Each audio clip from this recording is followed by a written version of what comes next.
Alright, okay, time for a serious discussion about preparing for Digimon tournaments.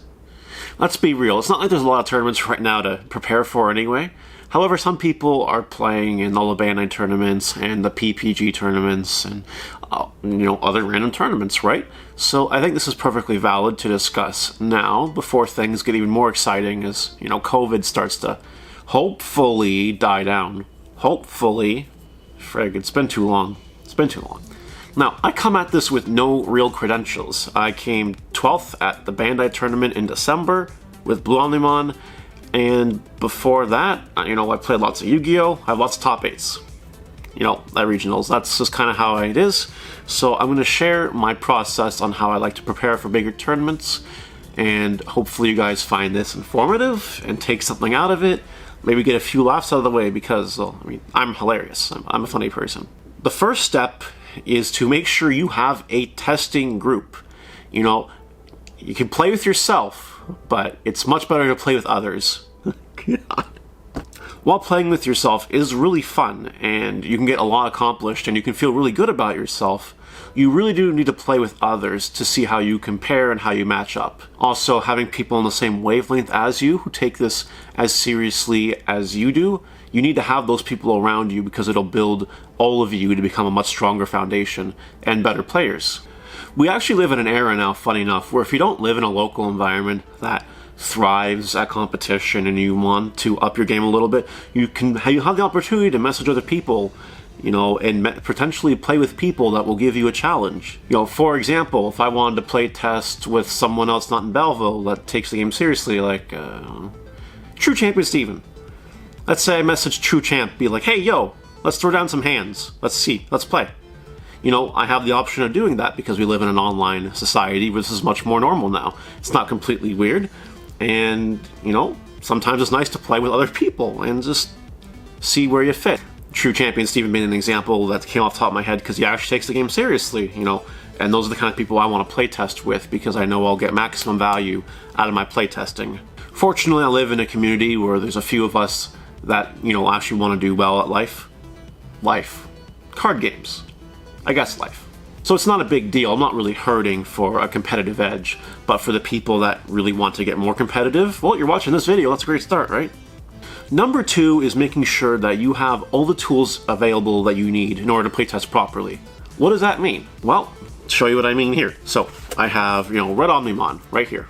I have, Rookie Rush right here. I have Shine Greymon, not in sleeves, but I have it right here. I got green, right here. So I essentially have all the tier 1 decks, everything I'm going to see in the meta. And I also have other decks lying around too that I want to try in case maybe they have an edge. Like, Mastamon, or, I don't know, like Big Black Block, that's a good deck. All Force Veedramon, if I was thinking about that, I'd have it. Ragnalordmon, it's a small stack, but I'm building it. I'm considering it, right? I want to make sure that when I'm playtesting, I have every deck available to me. And, even 2 copies of a deck with the other people in my group. That way I can test mirror matches as well. I want to fight against the tier 1 meta because that's what you're most likely to see. That's what's most likely going to top. So you need to be prepared and you need to practice those matchups so you know how to knock out those matchups. It's just something you have to do. Going back to my Yu-Gi-Oh days, I played Necroz for the entirety of Necroz being good. And I played a lot of Necroz mirror matches in playtesting. Why? Because that was the number 1 deck, and I wanted to make sure I had the mirror match. And I got a lot of top 8s during that season, right? Why? Because, I played the Necroz mirror match so much. Like, I can playtest against Kresgarurumon, I can playtest against Diaboromon, I can playtest against Malomyotismon. But it wouldn't be as valuable as testing against, Red Omnimon, Shine Greymon, Rookie Rush. That's kind of my point. You want to make sure that you have everything available so you have maximum playtesting potential, maximum practice potential. You really just want to bang out as many top tier games as you can. If you're not loaded and you don't have a lot of money and you can only afford like 1 deck or whatever, build a group around people that have all the decks. If you can form a playtesting circle with all the decks available to you in real life or online, that's great, because at least you can playtest against everything, right? We're at the halfway point. I want to acknowledge that I don't know if this video is going to do well or not. I have no idea. While I'm incredibly hilarious and, as wise as Gandalf when it comes to providing suggestions, this might not be for everyone. This video could actually do poorly. I have no idea. If you've made it this far, leave a comment and let me know what tips you use when you're practicing for big tournaments. Or leave a comment, I'm looking for feedback. Do you not participate in big tournaments? Are you casual? Leave it in the comments.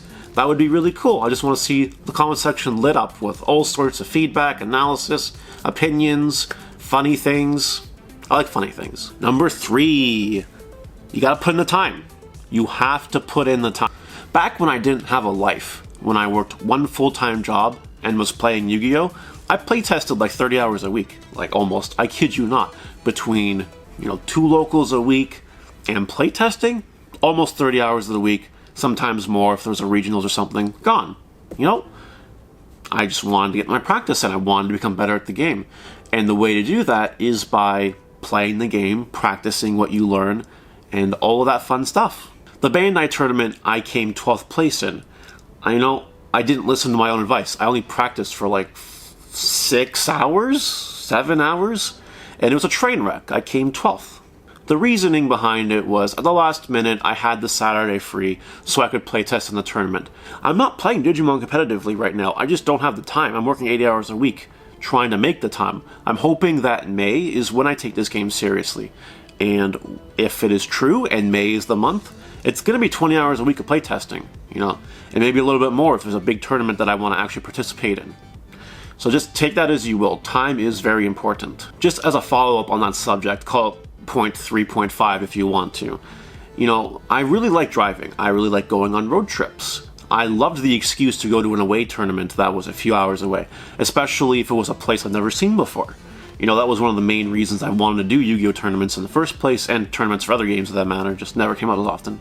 The point is, you don't want to spend the expenses. You don't want to go driving that long. You don't want to pay hotel fees. You don't want to go spend money on all that great food just to go 0-3 drop. That's not what you want to do. And if you don't put in the time to practice, that very well could happen. You have to treat it like an investment. If you want to do well at the hobby, you need to put time into it. You need to put money into it.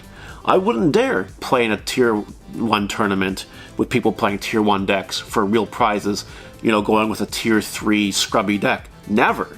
No. Always the best deck, always Tier 1. That's just how I look at things. I think you guys can appreciate that. Even if you're not as serious as I am, I think you can acknowledge it. The final point that matters, point number 4. While it's nice to play with your friends, while it's nice to spend all the money on the best decks, while it's nice to spend time playtesting, if you don't actually know anything about the deck or anything about the matchups, you're going to have a hard time anyway. Point 4 is research. You need to look up to other authority figures, YouTubers, community posts, the Facebook group, whatever.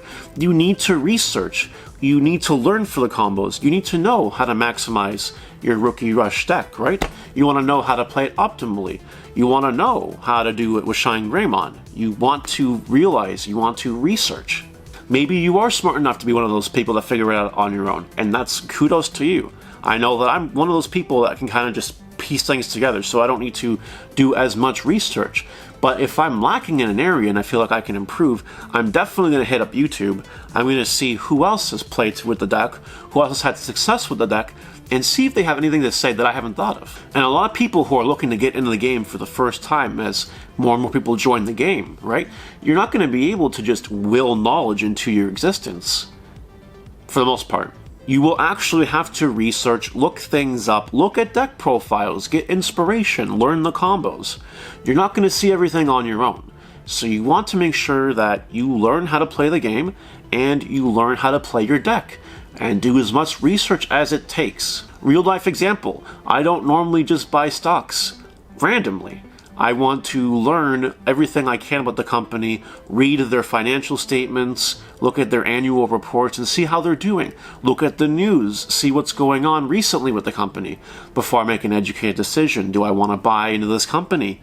Do I want to just flip this company in a day trade? Do I want to short the stock? You don't know those things properly unless you do the research. Digimon, Yu-Gi-Oh, Pokemon, Dragon Ball Super, Magic, Card Fight Vanguard, card whatever, anything. You gotta put in the time. And that's the final tip. So if you've made it by the end of the video, just leave smashed potatoes in the comments. Normally I want you to smash that notification bell, but leaving it in the comments also right now, just let me know who stuck around till the end. That would be really cool. If you want to see more insightful comment like this, also let me know. I don't mind talking in front of a camera, making funny jokes, ha-has, and actually providing genuine good content. Things that will help other people. This video actually came across because people in my community want to get better at the game, and they're asking me how I play Yu-Gi-Oh so well, and people have messaged me on my Facebook page at Mario's Gaming World saying, I want to get better at the game. How do I do it? And to all of you, this is it. This is what I do. This is how I've topped regionals for Yu-Gi-Oh in the past. This is how I've done other tournaments and other games in the past. You gotta have the mindset, you gotta have the time, you gotta have the budget, you gotta have the flexibility, you gotta be able to research, and you gotta find people who are serious. That's what it comes down to, guys. And that's it. That's all I got. We'll see you guys later. Take care.